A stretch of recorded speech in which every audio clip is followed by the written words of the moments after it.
Assalamualaikum warahmatullahi wabarakatuh. Perkenalkan nama saya Zahra Maharani dengan NIM 2305313 dari Prodi Pendidikan Ekonomi.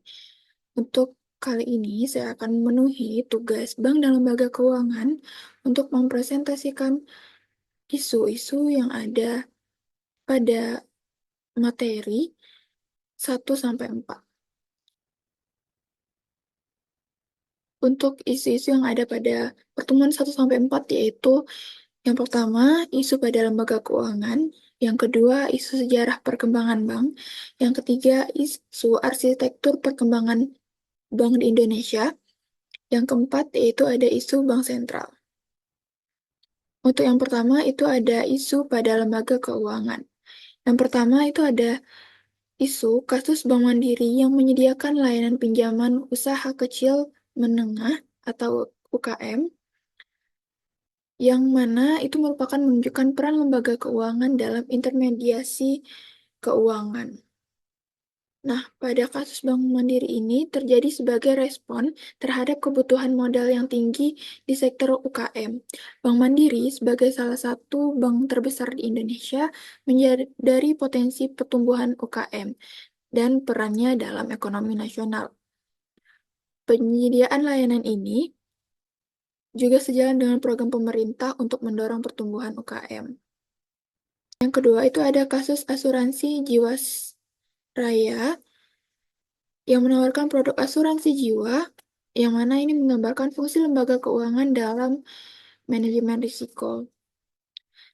Nah, Jiwasraya ini menawarkan produk asuransi sebagai bagian dari fungsi dasarnya sebagai perusahaan asuransi. Namun, perusahaan ini kemudian menghadapi masalah keuangan serius akibat manajemen risiko yang buruk dan investasi yang tidak prudent, yang akhirnya menyebabkan skandal keuangan.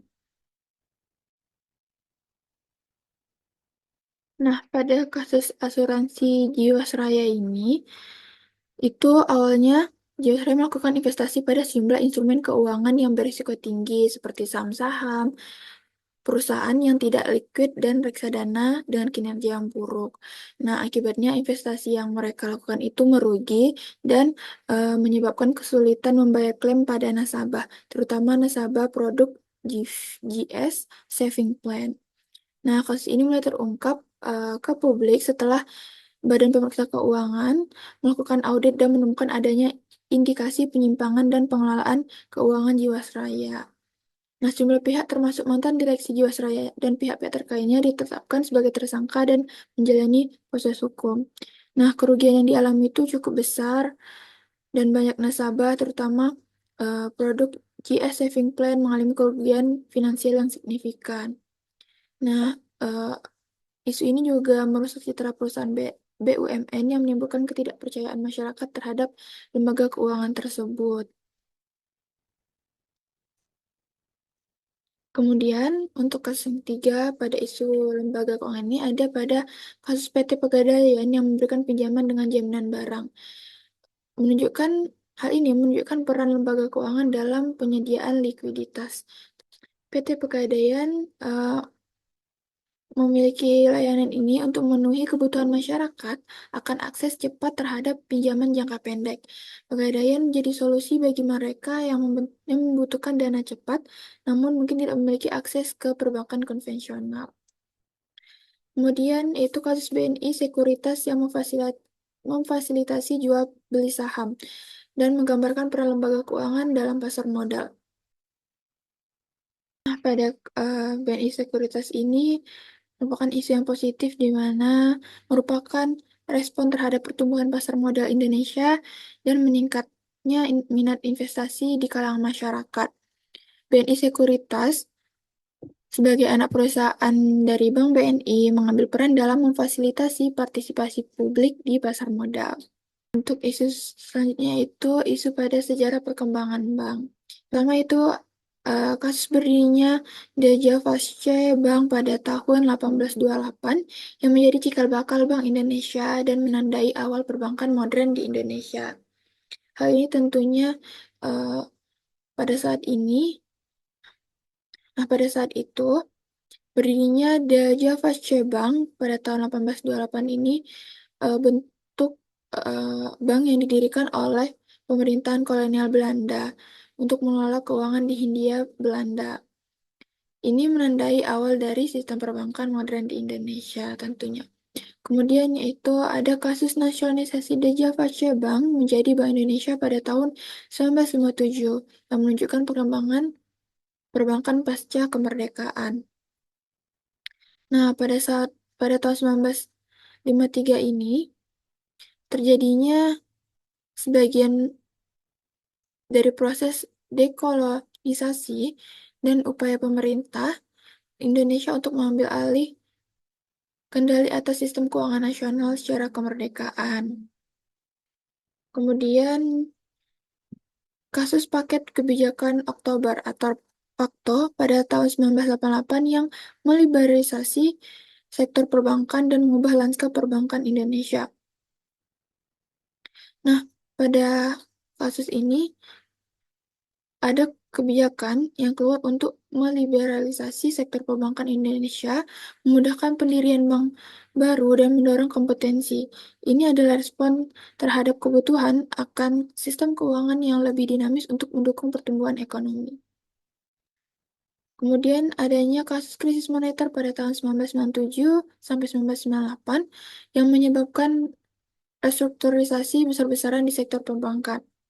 Nah, pada isu ini krisis ini dipicu oleh devaluasi mata uang Thailand yang kemudian menyebar ke seluruh Asia Tenggara.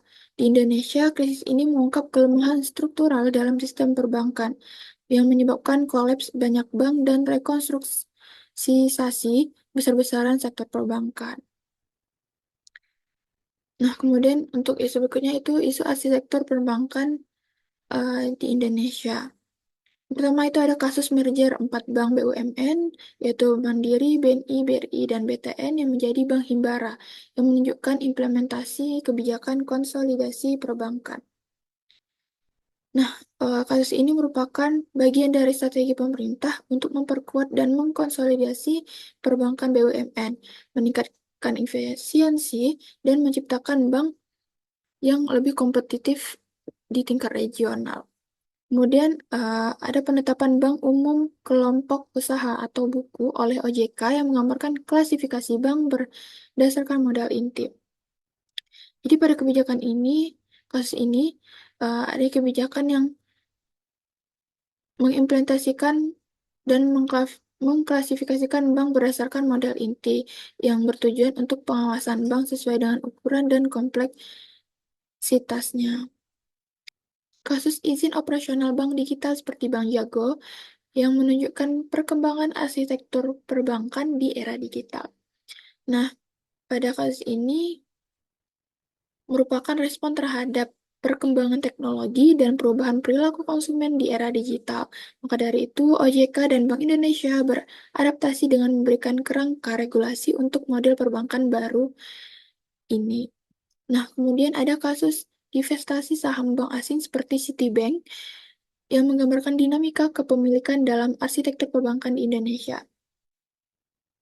Nah, pada kasus ini, Citibank melepaskan bisnis retailnya di Indonesia yang mencerminkan perubahan strategi global bank-bank internasional dan juga respon terhadap regulasi yang mendorong kepemilikan lokal di sektor perbankan. Oke, next kita isu pada bank sentral. Yang pertama itu ada kasus Bank Indonesia yang menurunkan suku bunga acuan untuk merespon perlambatan ekonomi akibat pandemi COVID-19.